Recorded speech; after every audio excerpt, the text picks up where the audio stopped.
The scream of metal hitting concrete sliced through the garage like a warning. Aisha flinched as the broken screwdriver skidded across the floor, leaving a trail of her blood in its wake. She clenched her jaw, swallowing the pain while tightening a rag around the cut on her palm. Somewhere behind her, the new assistant, quiet, awkward, wearing a worn cap, stepped forward. "That needs stitches," he murmured. She didn't look up. "And lose my job? Not happening." What Aisha didn't know was that the assistant helping her lift an engine with her one good hand wasn't an assistant at all. He was Marcus Blake, Billionaire CEO of the 8 garage chain she worked in. For 3 days he had been undercover, watching everything and hating every second of what he saw. Broken tools patched with tape, a drill with no guard, a hydraulic jack leaking oil like a dying animal, and a manager, Peter Griffin, who barked orders at everyone, but saved his worst for Aisha. Peter stormed out of his office, jabbing a finger at her. "That Honda should have been finished an hour ago, and you, rookie, move those boxes before I end your first week right now."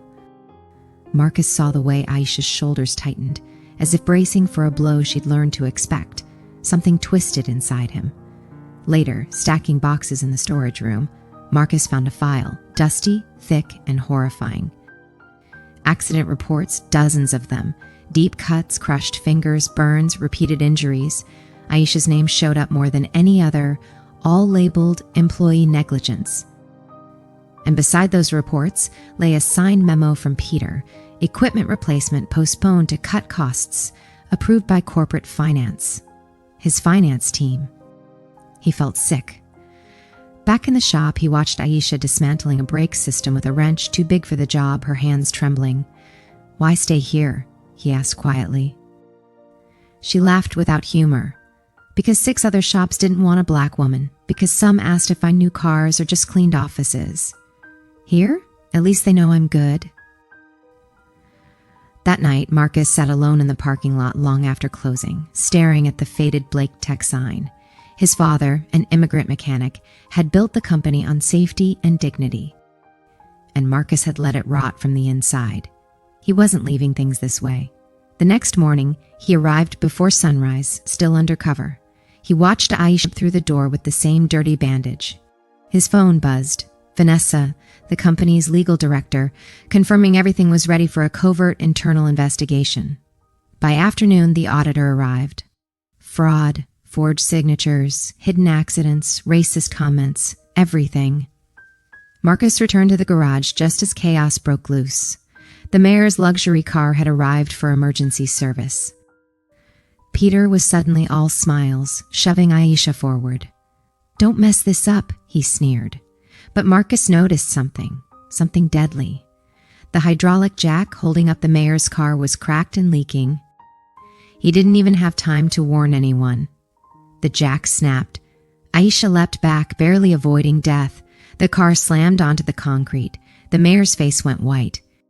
Peter turned on Aisha instantly, screaming, "You're fired! Effective immediately!" But customers were filming. Phones were out. And Marcus knew this was the moment everything needed to break. He stepped forward, removing his cap. "No one is being fired today," he said. "Except you, Peter." Peter froze. "Who do you think you—" "Marcus Blake, CEO." Silence detonated through the garage. Vanessa and the auditor entered with tablets full of evidence, recordings, financial fraud, racist remarks, safety violations. Peter tried blaming Marcus, but Marcus didn't dodge.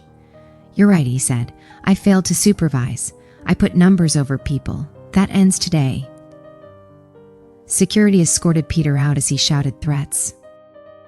Marcus shut the garage down on the spot. Full paid leave for workers. Complete renovation.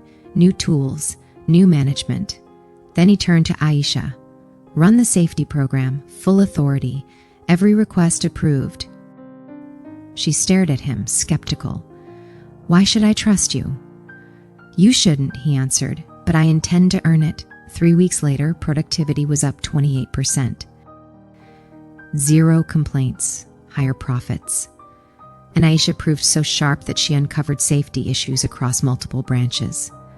Marcus promoted her to Director of Safety and Compliance, authority across all 8 garages. But while she rebuilt the system, Marcus faced a board revolt. Greedy executives wanted him gone.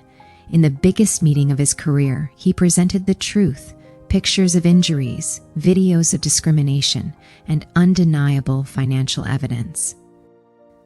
Aisha stepped up, showing her scar, telling the board exactly what their cost-cutting had done. They voted almost unanimously, Marcus stays, corrupt executives go. Months later, Aisha cut the ribbon to open Blake Tech's new training center, named after her father. Scholarships launched, safety transformed. And for the first time, the company truly reflected the values Marcus's father built it on. Sometimes, Marcus realized, you need to go undercover to see the truth, and sometimes the person everyone overlooks becomes the one who rebuilds everything.